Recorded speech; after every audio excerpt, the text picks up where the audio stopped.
hunt, hunt, hunt, hunt, hunt, hunt, hunt, hunt. Hunt, hunt, hunt, hunt, hunt, hunt, hunt, hunt, hunt, hunt, hunt, hunt, hunt, hunt, hunt, hunt, hunt, hunt, hunt. All right, welcome to the Where to Hunt podcast, the podcast that connects public land hunting enthusiasts. Still trying to get used to this new intro. Cutting in a little early, ran a little long last time, but thanks for tuning in. If you've been listening, we've been running short little episodes. This one's going to run a touch longer. I did bring on a guest. It's no one famous or really well known, but locally speaking, he has a reputation of being an experienced coyote hunter. In fact, right before we brought him on to the show this evening, he was coyote hunting and texted me saying, I'm running a little late. You know, he's still out in the woods. So, again, I don't talk about what I know. I talk about what I want to know. And I actually really have a strong interest in pursuing coyote hunting. I really have, for a few years now, wondered a lot about it, and as of lately been really itching to find something to fill my time with other than ice fishing after the deer season is over. Getting a little burnt out on sitting on a cold block of ice, though I am going to be doing the battle at Bago this next weekend, so that should be fun. Nonetheless, coyote hunting is super interesting to me, and I know nothing about it, and I can only read so many articles on the internet before just getting out there to do it. And anything I've learned so far with anything hunting is that the best way to get into hunting, whether it's deer, coyote, bear, duck, goose, whatever, small game, squirrels, you name it, is to go with someone that has experience and has done it already. So hopefully this will help with that process, and you can actually learn something from this podcast. That said, I'm going to go ahead and bring on our guest. It's Scott Kraus. Here we go. We're going to welcome Scott Kraus to the Where to Hunt podcast. Thanks for being a guest today. How's it going over there? No problem. Things are going well. Coyote hunting's been a little slow lately, but we haven't given up yet. Rock on. And how long you been doing that for? How long you been hunting these things? I was thinking back, and I'm not 100% sure, and I can't peg down a date, but I'm going to say it was at least 10 years ago, maybe a little bit more. Just got started out, bought a basic little mouse call, went out and tried it on my own, had zero success. And then one day I went to Fleeton Farm and I bought a little tiny, their cheapest electronic collar they had. And the very first time I went out, me and my son, he was probably about 8 years old at the time, went with me. The very first time I went out with it, I turned it on, and within 2 minutes I shot a fox that came running wide open right to the call. And I thought, well, that was exciting. And it kind of took off from there. That's crazy.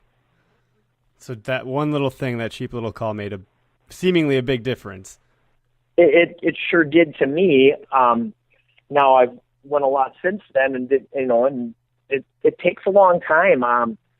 It's kind of like anything. I know people always said it about deer hunting. It's hard to get your first one or your first buck, but once you do, you seem to get more and more. And that's kind of the way it went with me with coyote hunting. I went for years, even after that fox, a couple of years where then I had some success and called some in, and I either had problems, the gun didn't go off, or, it was so cold and something happened and I'd seen them and didn't get them and this and that. And then finally got my first one on the ground. And, actually my son actually shot one before I did when I was out calling. That's and, good. That keeps you going too. Yeah. And that kind of got us started and got us into it more and more. Badass, man. So I got to ask, because Where to Hunt I call us a public land hunting enthusiast community. Do you hunt public or private land when you're doing this? We hunt both private and public land, but I would say majority of our hunting is on private land. I've been pretty fortunate. I still live in the community that I grew up in, and I know a lot of farmers in our area, and good friends with some farmers that have a lot of property around the area. So I do hunt mostly private land, but I do hunt public land. As a matter of fact, the one coyote that I did shoot this year was on public land. And last year, it was early morning in December. It might have been my first time out last year. I actually shot 3 of them on public land in the same morning. Okay. But mostly I do hunt private land, but we do hunt some public. Well, I have zero experience with this so far, but I tried to read up as much as I could, and one of the things I had read was that it's actually a lot easier to ask landowners for permission when you're asking to hunt coyotes because they're a nuisance. They don't want them on their land versus trying to ask to hunt, deer. Well, yeah, it's absolutely true. Just like you stated, I mean, we've all knocked on doors for deer hunting, and even like I said, I know a lot of people that own property in our area, and it still doesn't give you. They don't still let you go into the deer hunt because they save it for themselves and their families. Mm-hmm. But I don't know if I've ever been turned down for coyote hunting. And a matter of fact, I have people approach me and say, "Hey, I hear you hunt coyotes. Would you want to come by my house and hunt them?" There's so many around, and we some people have asked to trap, but we don't want them to trap because we have cats and dogs and things like that around here, and we don't want one of them to mistakenly get caught in a trap or something. Sure. No, that's kind of. So others know you as a coyote hunter too. Obviously, I found you through a friend of mine at work. Actually, I channeled through and found you, and they said, "Oh, you're the guy to talk to." So. No, because I'm not the only one. I don't want to come off like I'm an expert or anything. We definitely maybe. do try and have a lot of years of experience of trial and error, and still learning every time we go. Yep. Some questions, because again, my mind is, okay, what do I want to know about coyote hunting? So I personally expect to get something out of this myself, as do the fans. But what time of day do you typically hunt these things? Because you said you were just out actually before we started recording even. So is it more, do you go during the dark hours or? Well, legally in Wisconsin, you can hunt coyotes 24 hours a day, 365 days a year. I really don't worry about coyote hunting until I like there to be snow on the ground and the lakes to be frozen and rivers and things like that, because the other time of the year I'm in the deer hunting mode and things like that. Yep. But as far as time of the day, our favorite time to go is when there's a full moon and snow on the ground and we can hunt all night long. We seem like we have the most luck and success doing that. They're nocturnal, right? If I'm not mistaken. Yeah, they're nocturnal. And if you do a lot of deer hunting or even driving around, I don't know how often you ever see a coyote out. Yeah, never. Not very often, right. And but we do go, like right now when there's not a full moon, we'll do like daylight sets, like right at daylight and right at dusk, and we'd have some success with that. But mostly of our luck that we have is nighttime under full moon. Cool. So that's got to be kind of a cool thing, being out in the midnight sky, I guess, with a full moon like that in the winter when there's a lot of snow. It's kind of quiet and eerie, and I'd imagine the calls they're using, they travel pretty far, the sound. Yeah, now traffic noise since I switched to all, we're right. Since we switched to all electronic callers, and it definitely, if it's not a windy night, that call really echoes, and you can hear it. It blasts really far out there, and coyote hunting can be exciting, but it can be like deer hunting. It's probably 90% boredom. I mean, we go and go and go, and like if we go out and set up the coyote hunt, we'll call it a set. We're doing a set. And we'll do a set can be anywhere from like 20 minutes to an hour. And we figure maybe 1 out of every 8 or 1 out of every 10 times we'll actually call in a coyote and see it. Okay. Now they have to be, on some level, used to this from like human behavior. Are they pretty good at distinguishing the difference? Yeah, and I don't know how anybody would prove this, and I go on a lot of predator hunting websites and things like that, and a lot of people say you educate them. Like if you call them in and not get that coyote, some people say they're educated that that'll never come in again to a call. How much I believe that, I don't know, because if they're hungry and they got to eat, they're coming. they're coming, I would say. They're a wild animal, sure. Some Right. of them might be smarter than others based on age and stuff like that, but it's only a matter of time, I guess. Right, and that's where you have to watch your wind direction and things like that, and try to set up so that they can only come in, and they can't wind you. Mm-hmm. Yeah, similar to deer hunting, right? Right. Okay. So I mean, we kind of answered one of the questions I had here. I don't have a whole lot of questions, but one of them was, or is, do you use calls? Obviously, you do, and what kind? It sounds like electronic. On that note, what do you actually call we've been calling them coyotes. It's one of those interchangeables. You can call them coyotes or coyotes. Right. Yes. It's just Yotes. Yeah, yotes. Okay, good. And then what kind of, are you using a rifle, bow, shotgun? What kind of gun do you use, and do you recommend typically? Well, I mean, obviously safety is going to be the number one priority of which gun you use. What I use is a 22-250 mostly. We do all, me and my son, and I have a calling partner, we all have shotguns and buckshot, which we do take along once in a while. But the most of the time we use rifles. Okay, so you're taking the long shots. Yeah. And that screws us up sometimes too. There was one instance earlier this year, my son was out hunting and he could hear a coyote off in the distance, and this was a nighttime set, so he had his scope turned up and he's glassing the edges of this field to see this coyote come running. He's hoping towards the call. And here, I don't know if it's the same coyote or a different one, came running out of the brush 20 yards away from him and ran right over the top of the call and decoy. And he never got a shot at it. Yeah, it's hard to react like that then, yeah. And your scope is set on 9 power, and here it is. And when they come in, they're usually not walking. They're usually in a hurry going somewhere. So it's challenging. Have you taken running shots before? I have.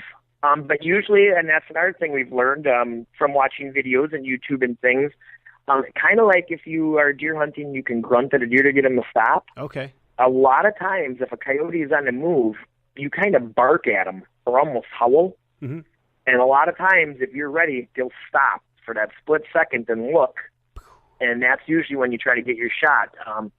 Matter of fact, the one I got this year was running to the call, and I shot, and I thought I hit it. But it kept it. Well, then it really started running like his tail was on fire, and I barked at him, and I brought him to a complete stop at a little over 100 yards, 105 yards, and I settled the gun on him and shot him and got him. Wow. Here I did hit him on the first shot. So even after I shot him, I started barking at him with my voice, and he stopped and looked back. That's interesting. I had someone had commented on the community page saying that they had called 2 in, shot 1, and then they called the second one back. And he said luckily he had his pistol on him because he shot it about 4 steps away, apparently, with a picture of him next to both. He said so it was probably one of the more radical hunts he'd ever had. So that, I mean, that said, you're hunting a predator. You know, it's coming at you. So you mentioned bringing shotguns sometimes for, you know, just for safety, or if they're close by. I just feel like I can't imagine a coyote coming after you. They're pretty skittish animals, you know. Yeah, I've never done it, so. And that does get exciting. And I've probably had some within 10 feet already. And you're sitting in a fence line or trying to hide your outline, and we're calling, and I have the caller out about 50, 60 yards out in the field in front of us. And here I look down the fence line, and one is running right down the fence line, is about to run my legs over. Once again, I had to rifle. I don't know who was more scared, me or the coyote. And he turned around, ran away. I ended up hitting him, but we never found that one. Ended up tracking him, went back next day and tracked him. But, yeah, you get some close encounters. Cool. It's cool. So do you hunt out of any particular blind, man-made or otherwise? Do you make anything up makeshift with the materials you have, or do you just kind of find a good spot to sit up on a bush? Or Right. We definitely wear camouflage. I have a full snow camouflage outfit, but I don't know that you necessarily need snow camo. As long as you hide in the brush, like in front of the brush, or like at nighttime, you want to sit in the shadows. You don't want to sit where the moonlight is shining on you and things like that. I think you're just fine. We never sit in a blind or anything. Okay, cool. Just try to walk out. We always carry a seat cushion, clear a little bit of snow, plop down on the seat cushion, and try to hide in some cover. And then once you stake your claim to that spot for the night, are you pretty much sitting static? You're not too mobile after that? Are you shifting around a bit, trying different spots, or? Well, yeah, like we'll like if there's a night of a full moon like that, we'll start, and then like I said, we'll do a set. It's 20 minutes to an hour, and once we're done with that, usually we'll drive. I try to go like at least a half a mile to our next location, but We'll pick up. We'll kind of have a night scheduled out. Hey, we're going to go here, here, here, here. So then we'll get in a vehicle, drive to the next spot, go set up again, do another set, move again, and then see how many we get done before we have to try to get some sleep so you can go to work the next day. Nice. Two more questions left here. One I didn't actually shoot you ahead of time, but what do you do when you get the coyote? As far as obviously you field dress it like you would anything else, but after that, where do you have to take it registered? Do you do anything with the hide? What is the procedure, or what are the benefits of getting a coyote other than the thrill of getting a coyote? Well, some of them I don't gut them or anything like that. Some of them, depending on when I get them home, a coyote, when you skin them, I prefer to skin them before they're frozen, when they're kind of warm yet. Mm-hmm. So depending on how cold of a night it is, because like a lot of nights when there's a full moon and it's cold, it could be 10 below zero, and by the time we get them home, they're froze solid already. But I usually do sell the furs. Sometimes I skin them, sometimes I don't. And a matter of fact, just yesterday, my son took, we had some raccoons here and some coyotes and sold them at the fur buyer. And actually, I don't think we got too bad of a price. Now, they were not skinned out, so they were just frozen whole coyotes. And I got $25 a piece for 2 of them and $30 for the third one. So I got $80 for 3 coyotes. That's kind of freaking awesome, and you didn't have to do any work. You didn't gut them, you didn't skin, you didn't skin them or anything like that. Nope. I just freeze them, and that was pretty good money actually for them. Usually you don't get that much for coyotes. But. Sure. Well, that's cool, man. I mean, obviously, as sportsmen, it's probably a way to make all your money back from your deer hunting gear. Yeah, right. Well, believe me, that doesn't even come close to covering my coyote hunting gear. I bet, yeah, just or gas money or bullets, or yeah. That's funny. Do you have a favorite? We'll wrap up. Do you have a favorite coyote hunting story yourself? You've rattled a few off just in answering the questions, but I don't know if you had one. Well, I mean, there's a lot of them, and every time you call in a coyote, it's exciting. It's a thrill. Couple of them that stick out were that morning I told you last year, where it was an early December morning, and probably 10 minutes into the set, I had a coyote come out onto a lake, and I shot it and got it right on the spot. That was a 250-yard shot. Oh, that's got to feel cool. You feel like a freaking sniper, man. That's awesome. 10 minutes later, another coyote comes running right up to the dead one laying on the ice. I hit that one. He ran off. And about 5 minutes later, a third one came out in the same spot, and I shot that one too. And I ended up only getting 2 out of the 3, but all 3 coyotes I hit from 250 yards, and that was pretty exciting. Other than that, I would say a couple of them that I was with my son when he shot them. I know last year, me and my son did a set right at dusk, and we called until it got pretty dark, and we were walking back to the truck, and he's got them young eyes. I don't see as good as him, but also he's like, Dad, I think there's a coyote out there. And I'm like, well, I'm looking, and I think I see a dot in the snow down there. And I said, why don't you lean up on that fence post there and take a look, and I'll get the caller out. Well, before I even could bend over and get the caller out, he took a shot. And when we paced it off, it was 330 yards he shot the coyote with his 243. Wow. So that one was pretty exciting for me. That was a sniper shot. That's so cool. That's so freaking cool. I think the coolest shot I had taken with my rifle since I've owned it was a 90-yard running shot at a doe, and I dropped her, and I was like, oh, that's so cool. But it's in the hardwoods, 90 yards in the hardwoods, it's like tough. Oh, yeah, right. But I would love to take some open field shots like that. That's awesome.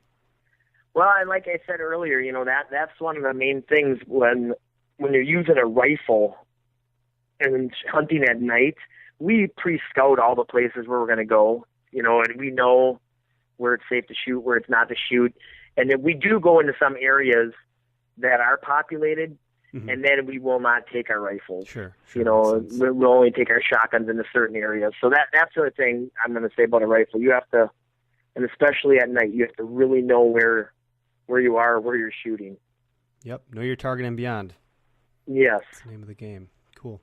Well, I appreciate being a guest today. Thank you for your time. Thanks for taking time out of the woods. Hopefully you didn't pack up soon on my behalf. And I don't know, good luck the rest of the season, man. It sounds like you're on them as much as you can be. So. All right. Nice meeting you, and no problem. Rock on. There you have it. Great episode. Hopefully everyone learned something from that. It's getting a little late here tonight. I got stuff to do, and I want to make sure I can keep everyone entertained by listening to these things and not take up too much of your time. So that said, I'm going to call it a night. Hopefully you enjoyed the show, learned a little bit about coyote hunting, when to do it, where you can do it, how you can do it, whether you should use calls, what kind of calls you should use, all that kind of stuff. Some great stories there as well. Feel free if you've had stories coyote hunting that have been exciting, share them with us, and go ahead and give us a positive rating on iTunes if you could as well, to make sure that more people can find out about our show so they can learn things like this as well. Thanks so much. Hunt Public. Have a great night.